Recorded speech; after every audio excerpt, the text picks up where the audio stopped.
नेहरू का सितारा ढलान पर था और भारत को मिलने वाला था एक नया प्रधानमंत्री और एक नया किंग मेकर।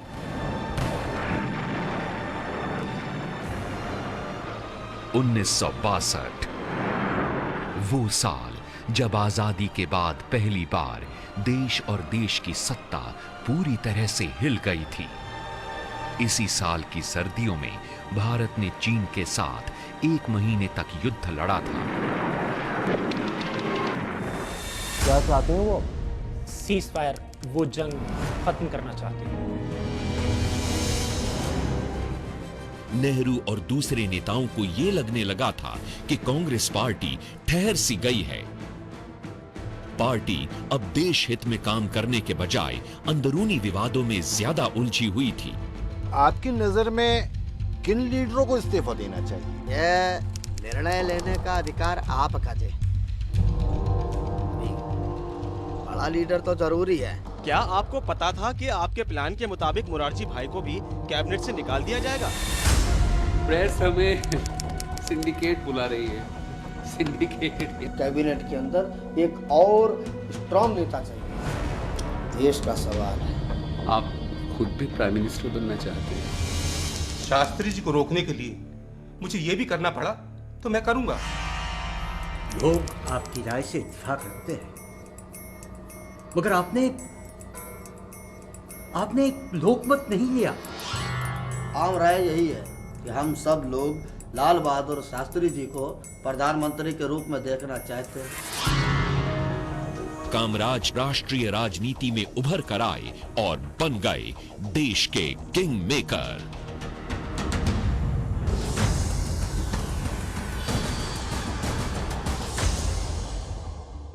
नमस्कार, मैं हूं संजीव श्रीवास्तव। किंग मेकर के पिछले अंक में आपने देखा कि किस तरह जवाहरलाल नेहरू के निधन के बाद कामराज ने मोरारजी देसाई की प्रधानमंत्री बनने की कोशिशों और सपनों पर पानी फेर दिया था और लाल बहादुर शास्त्री को प्रधानमंत्री पद पर काबिज किया था।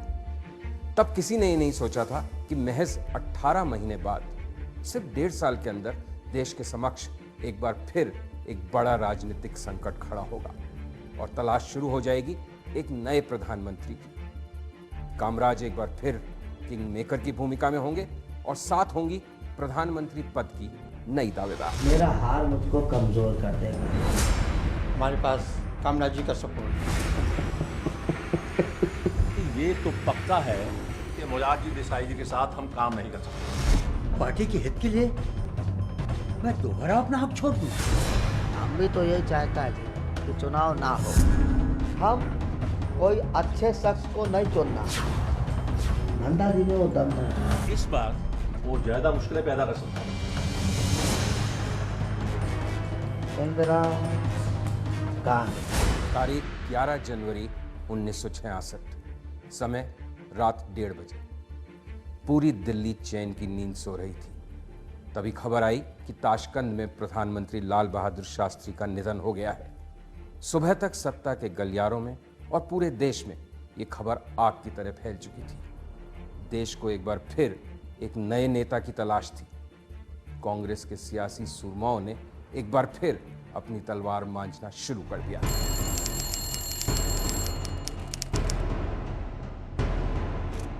सूचना और प्रसारण मंत्री इंदिरा गांधी को आधी रात को इस खबर से जगाया गया।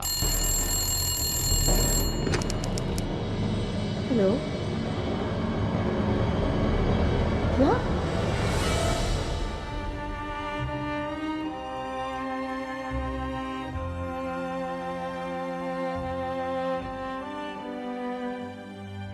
लाल बहादुर शास्त्री के निधन की खबर मिलने के कुछ ही घंटों में भारत सरकार ने इस मुश्किल घड़ी से निपटने के लिए कोशिशें शुरू कर दी थीं।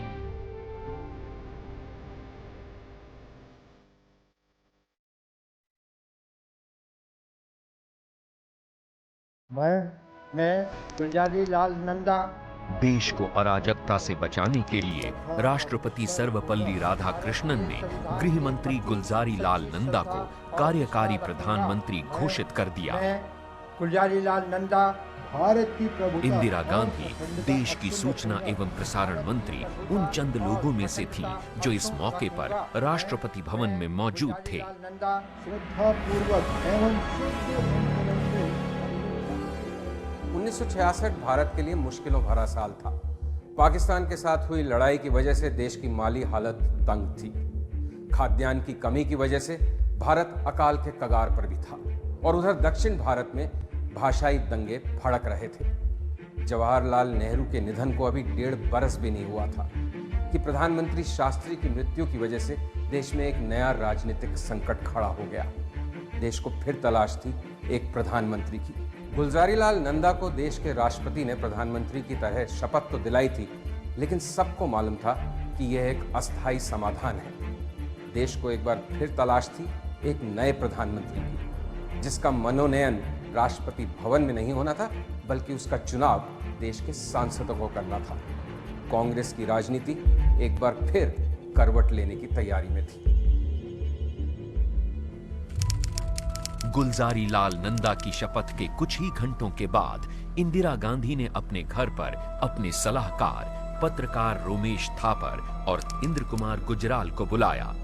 माफ कीजिए, मैंने आप लोगों को बहुत रात को बुलाया। कोई बात नहीं, बताइए क्या बात हो गई? कुछ घंटे पहले प्रधानमंत्री शास्त्री जी का ताशकंद में निधन हो गया। क्या? और 1 घंटा पहले श्री नंदा ने कार्यकारी प्रधानमंत्री की शपथ ली है। फिर से? सवाल यह है कि आगे क्या होगा।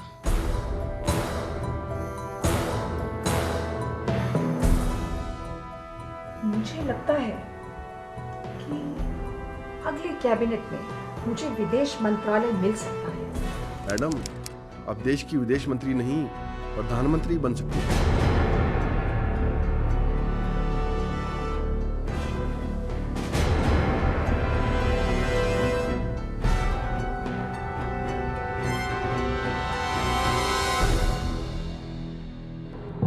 इंदिरा गांधी प्रधानमंत्री पद की अकेली उम्मीदवार थी, ऐसा कतई नहीं था। और उसका कारण भी साफ था। जवाहरलाल नेहरू भारतीय राजनीति के महानायक थे। स्वतंत्रता संग्राम, आधुनिक भारत के निर्माण में उनकी भूमिका सर्वविदित थी। लेकिन नेहरू ने 1962 से 1964 तक वो 1.5-2 साल अपनी पार्टी को दिए थे अपना उत्तराधिकारी ढूंढने के लिए, अपना विकल्प तैयार करने के लिए। लेकिन लाल बहादुर शास्त्री की जिन परिस्थितियों में यकायक मृत्यु हुई, अचानक मृत्यु हुई, उसके लिए पार्टी और देश तैयार नहीं था। शास्त्री के निधन की त्रासदी में कांग्रेस पार्टी के कई नेताओं को अपने लिए नए अवसर और संभावनाएं दिखने लगी। शास्त्री के देहांत की खबर मिलते ही कांग्रेस अध्यक्ष के कामराज तुरंत दिल्ली के लिए रवाना हो गए। उनके सामने 18 महीने में ही दूसरी बार एक नए प्रधानमंत्री के चुनाव की मुश्किल खड़ी थी। कामराज इस बात को समझते थे कि अब प्रधानमंत्री पद के कई दावेदार होंगे। मोरारजी देसाई तो हमेशा से ही एक उम्मीदवार थे, लेकिन अब गुलजारीलाल नंदा, वाईबी चव्हाण और जगजीवन राम जैसे नेता भी अपना अपना नाम आगे बढ़ाना चाहते थे। कामराज को तो ये भी डर था कि सिंडिकेट के सदस्य जैसे कि एस.के. पाटिल भी अपना नाम प्रस्तावित करके सिंडिकेट की एकता को भंग न कर दें। एस.के. पाटिल हुए,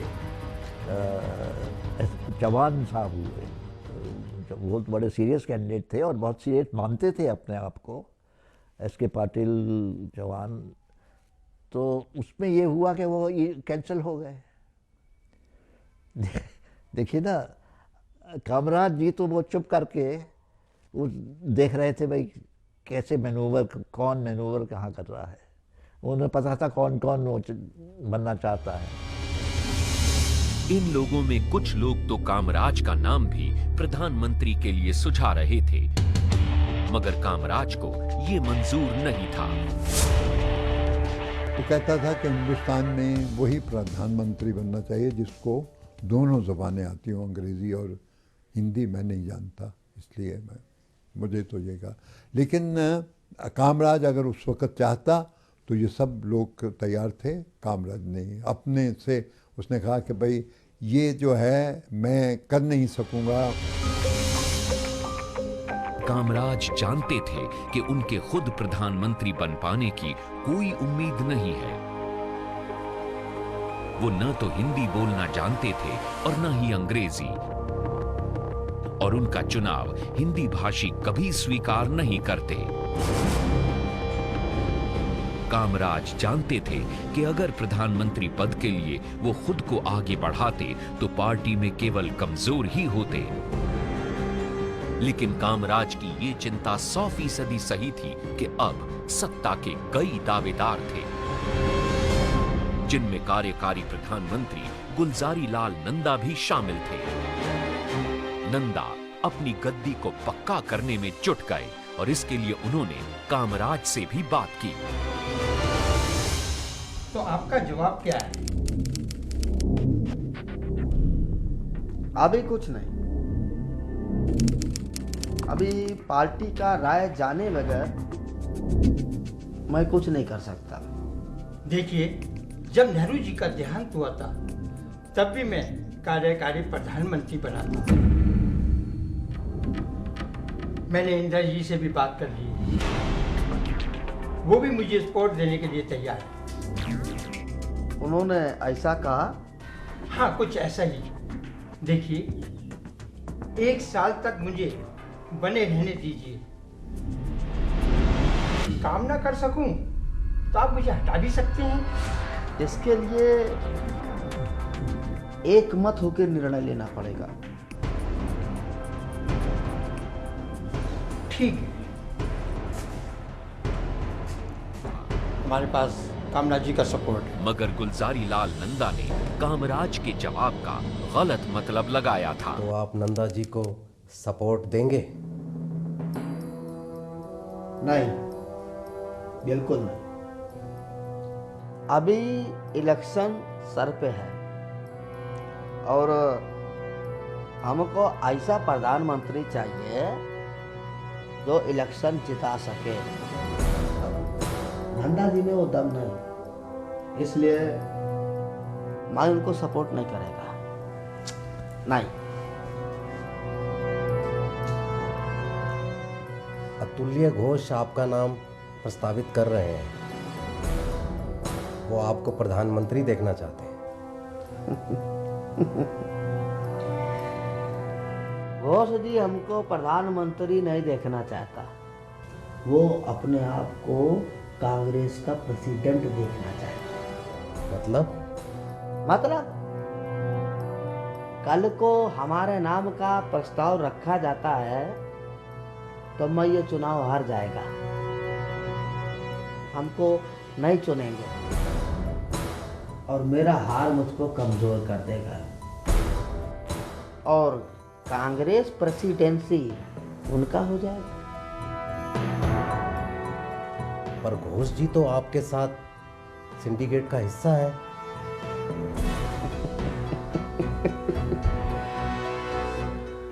हाँ, ये राजनीति है।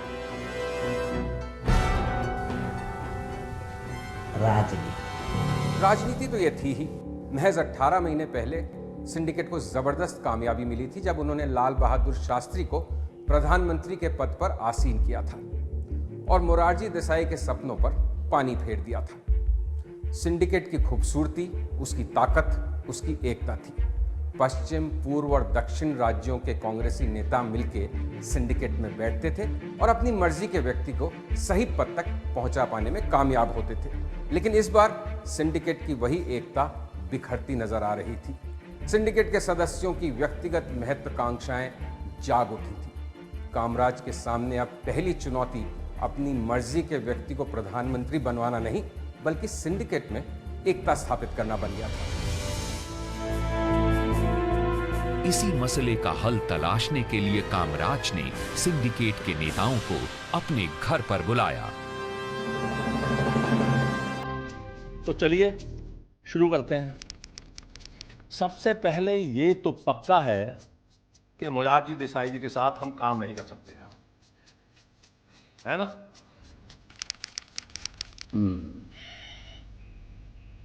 बिल्कुल।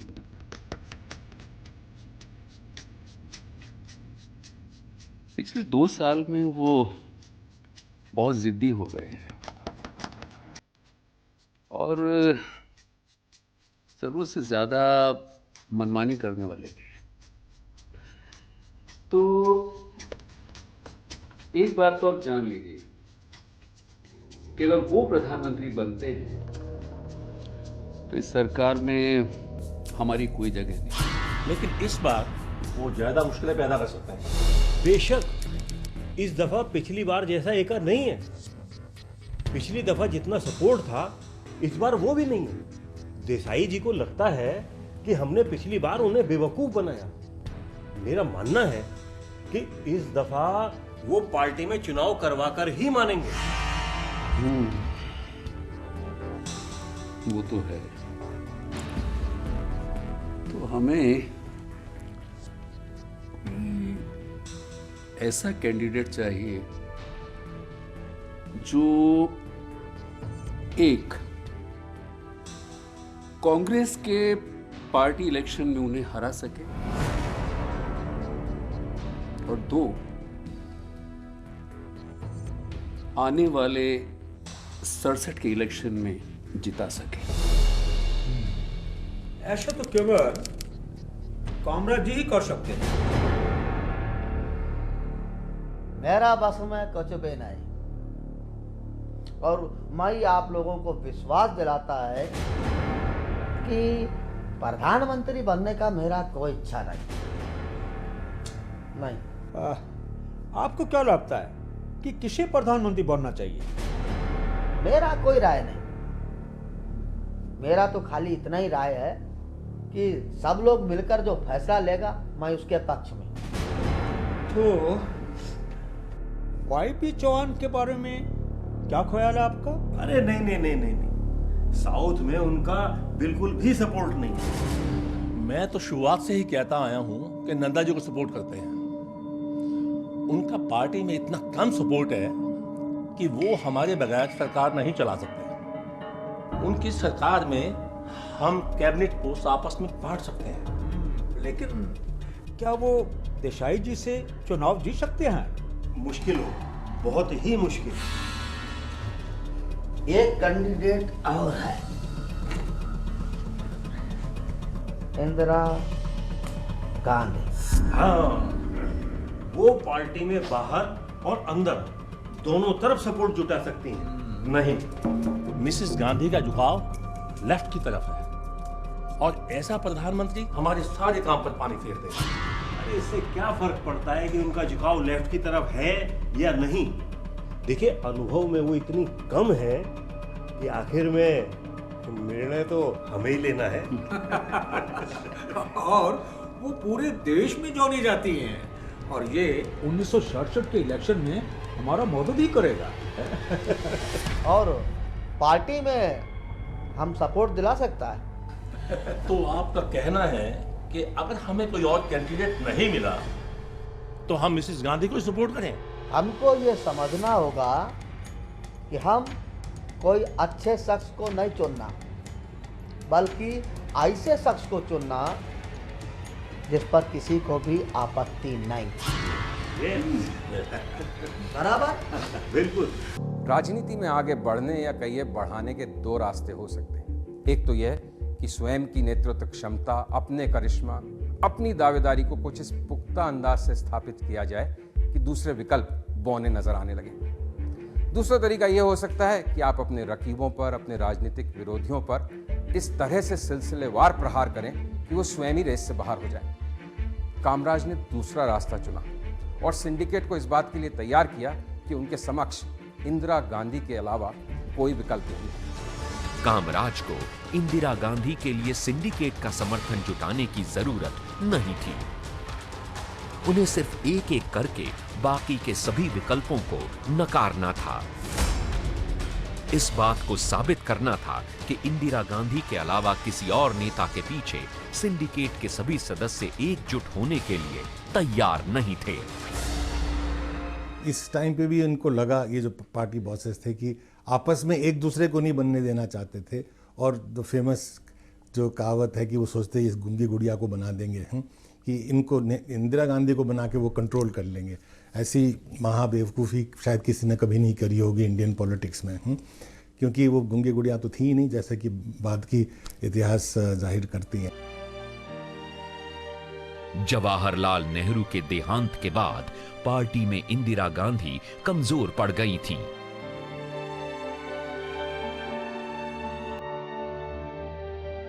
एक तरफ तो नए प्रधानमंत्री लाल बहादुर शास्त्री को पता था कि इंदिरा गांधी के कैबिनेट में शामिल होने से उन्हें फायदा होगा। दूसरी तरफ वो इंदिरा गांधी को इतना ताकतवर नहीं होने देना चाहते थे कि वो खुद उनके लिए ही चुनौती बन जाएं। शायद इसीलिए शास्त्री जी ने उन्हें सूचना एवं संचार मंत्री बनाकर कैबिनेट में शामिल तो कर लिया, लेकिन हमेशा उन्होंने अपने और इंदिरा गांधी के बीच एक दूरी बनाए रखी। लाल बहादुर शास्त्री एक बहुत सौम्य, शालीन और ईमानदार राजनेता की तरह हमेशा से देखे जाते रहे हैं, और यह छवि बहुत हद तक सही भी थी। लेकिन ये किसी को नहीं भूलना चाहिए कि लाल बहादुर शास्त्री भी आखिरकार एक चतुर राजनीतिज्ञ भी थे, और इंदिरा गांधी से उत्पन्न होने वाले संभावित खतरे की तरफ वो हमेशा से आगाह थे। इसीलिए उन्होंने अपनी सरकार में इंदिरा गांधी की खासी अनदेखी की, जिसकी वजह से श्रीमती इंदिरा गांधी भी परेशान रहीं, और आखिरकार उन्होंने थक हार कर फैसला लिया कि वो भारत छोड़ इंग्लैंड में जा बसेंगी। लाल बहादुर शास्त्री को भी ये प्रस्ताव पसंद आया, और उन्होंने कहा कि अगर वो इंग्लैंड जाती हैं तो वहाँ उन्हें भारत का राजदूत बनाया जा सकता है। लेकिन ये बात आगे बढ़ती उससे पहले ही शास्त्री जी का निधन हो गया। इंदिरा गांधी और भारत की तकदीर एक बार फिर बदलने वाली थी। इंदिरा गांधी की राजनैतिक तकदीर बदलने के लिए सबसे ज्यादा जोर कामराज ही लगा रहे थे। अपनी रणनीति के मुताबिक कामराज ने सीधे तौर पर कभी भी इंदिरा गांधी को आगे बढ़ाने की कोशिश नहीं की, लेकिन इस बात पर उन्होंने हर किसी की सहमति जरूर ली कि प्रधानमंत्री पद का उम्मीदवार चुनाव के जरिए नहीं बल्कि मिलजुल कर पसंद किया जाए। इस तरह इंदिरा गांधी का नाम खुद ब खुद आगे बढ़ने लगा।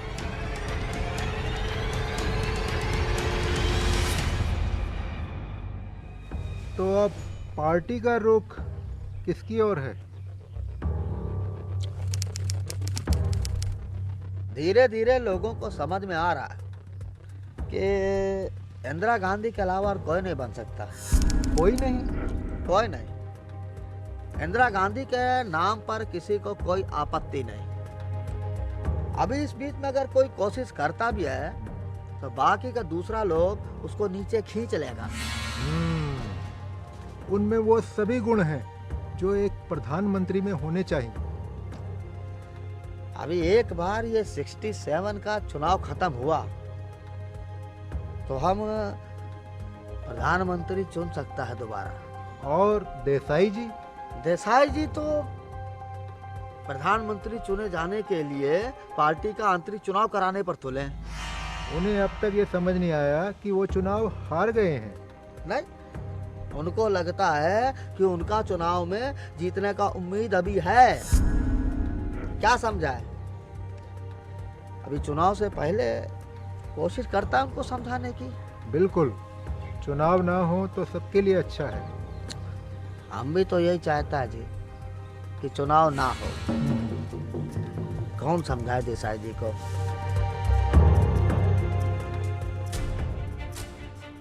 अब कामराज की कोशिश ये थी कि प्रधानमंत्री पद के लिए चुनाव न हो, मगर इसमें सबसे बड़ा रोड़ा थे मोरारजी देसाई, जो इस बार प्रधानमंत्री बनने का मौका नहीं गंवाना चाहते थे।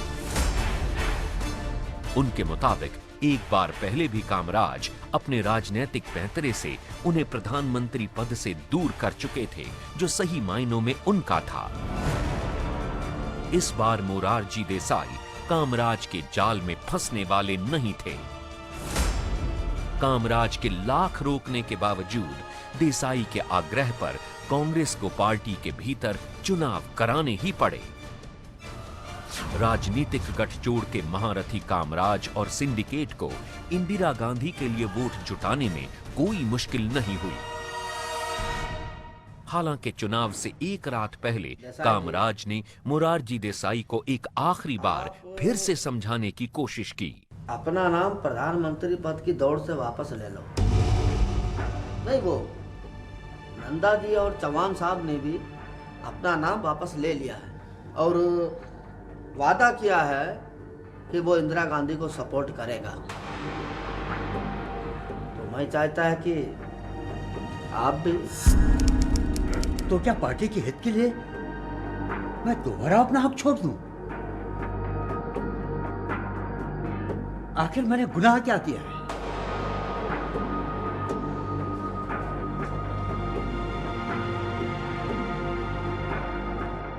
मिस्टर देसाई, मिसेस गांधी जी के पास बहुमत है और आपके पास नहीं। वो तो कल चुनाव के बाद ही मालूम हो जाएगा।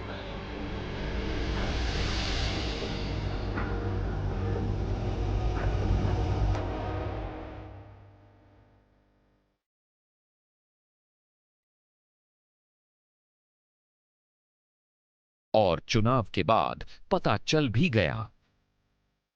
आखिरी गिनती थी इंदिरा गांधी 355 और मोरारजी देसाई 169। सिंडिकेट के सपोर्ट के बावजूद इंदिरा गांधी महज 2/3 वोट ही ले पाई थी। पार्टी में उनकी स्थिति शुरू से ही कमजोर थी, लेकिन अब उन्हें प्रधानमंत्री बनने से कोई नहीं रोक सकता था।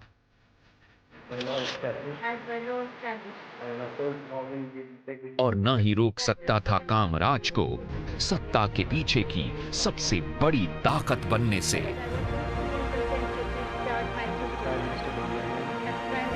कामराज एक बार फिर थे किंग मेकर।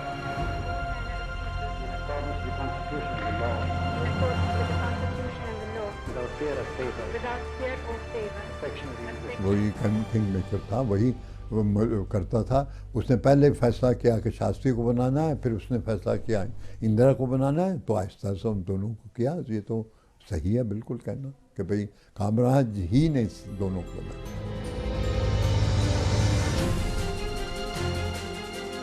इंदिरा गांधी की सरकार अपने पहले कुछ महीनों में एक के बाद एक हार का सामना करती रही। उनका कम अनुभव और देश की बिगड़ती आर्थिक स्थिति की वजह से उनकी सरकार का पहला साल मुश्किलों से भरा था। पार्टी में जहां कामराज और सिंडिकेट का वर्चस्व अब सर्वोपरि था, इंदिरा गांधी और भी कमजोर दिखाई पड़ती थी।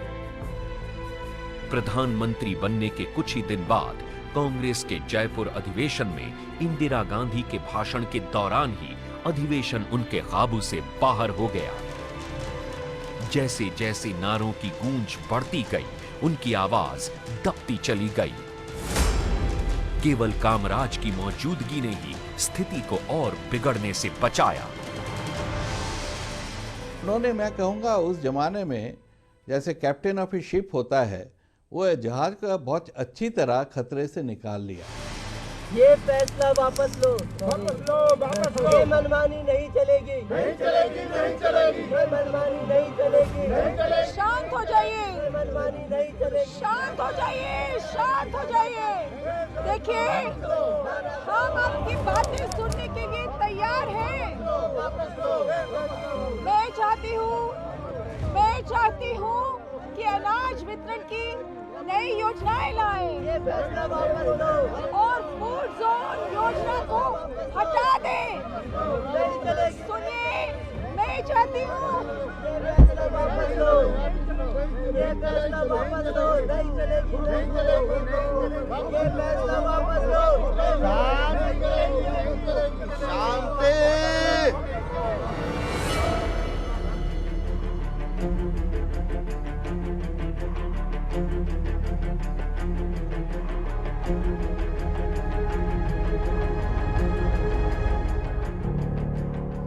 जयपुर में हुई कांग्रेस वर्किंग कमेटी की बैठक ने यह साबित कर दिया था कि कामराज ही पार्टी के सबसे शक्तिशाली नेता हैं और प्रधानमंत्री इंदिरा गांधी उनके मुकाबले काफी लचर और कमजोर नजर आ रही थी। लेकिन इंदिरा गांधी को जल्दी ही एक मौका मिला। हालात बदले। 1967 में हुए आम चुनाव, जिनमें पार्टी का प्रदर्शन बेहद लचर रहा। कांग्रेस को सिर्फ महज 44 सांसदों का बहुमत मिला।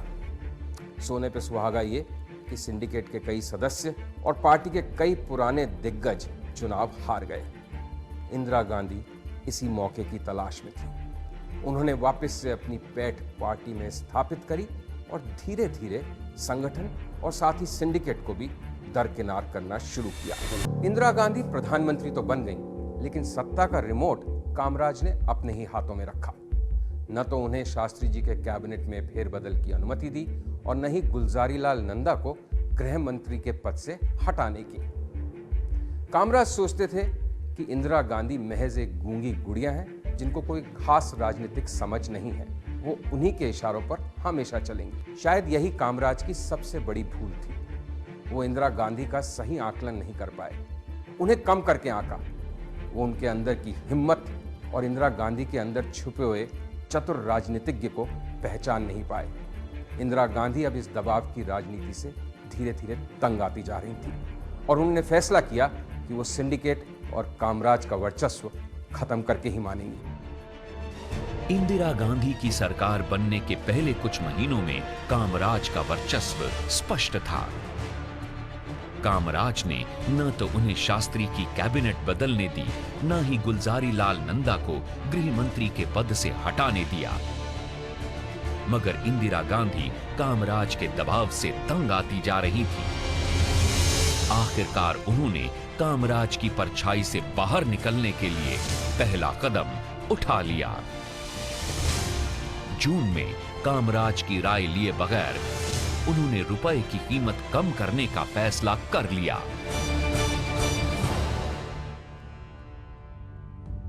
रुपए की कीमत कम करने के आपके फैसले की आलोचना हर जगह हो रही है। मुझे पता है। स्वतंत्र पार्टी, कम्युनिस्ट पार्टी, यहाँ तक कि प्रेस में भी।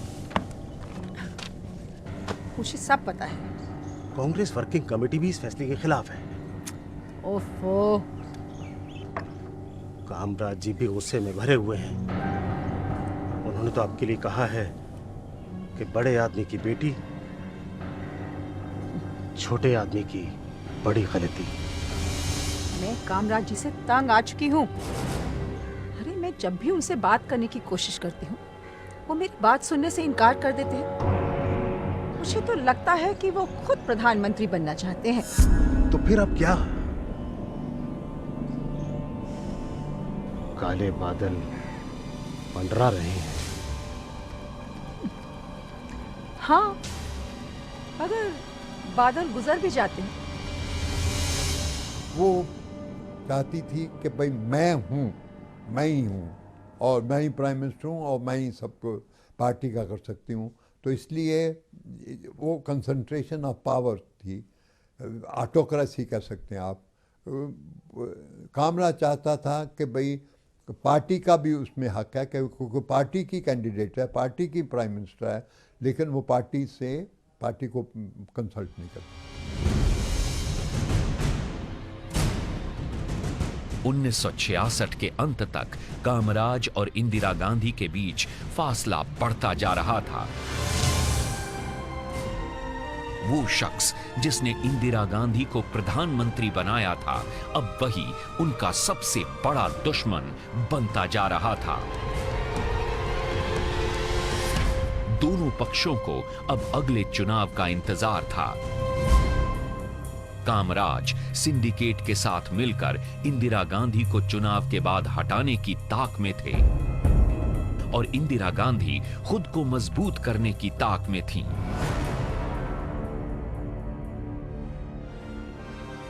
1967 के चुनाव के नतीजों ने कांग्रेस को ऐसी अजीब स्थिति में डाल दिया जिसके लिए कोई भी तैयार नहीं था।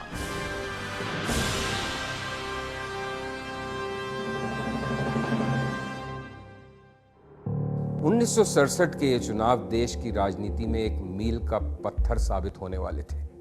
सियासत एक नई करवट ले रही थी। एक नई तरह की राजनीति के बीज बोए जा रहे थे, जिसमें संगठन और पार्टी कौन और व्यक्ति पूजन प्रमुखता लेने वाला था। किंग मेकर हाशिए पर था और कभी गूंगी गुड़िया की तरह देखे जाने वाली इंदिरा गांधी अब सत्ता की धुरी थी। इसी राजनीति का पटाक्षेप आगे चलकर होना था इमरजेंसी में। लेकिन यह कहानी किंग मेकर के अगले अंक में।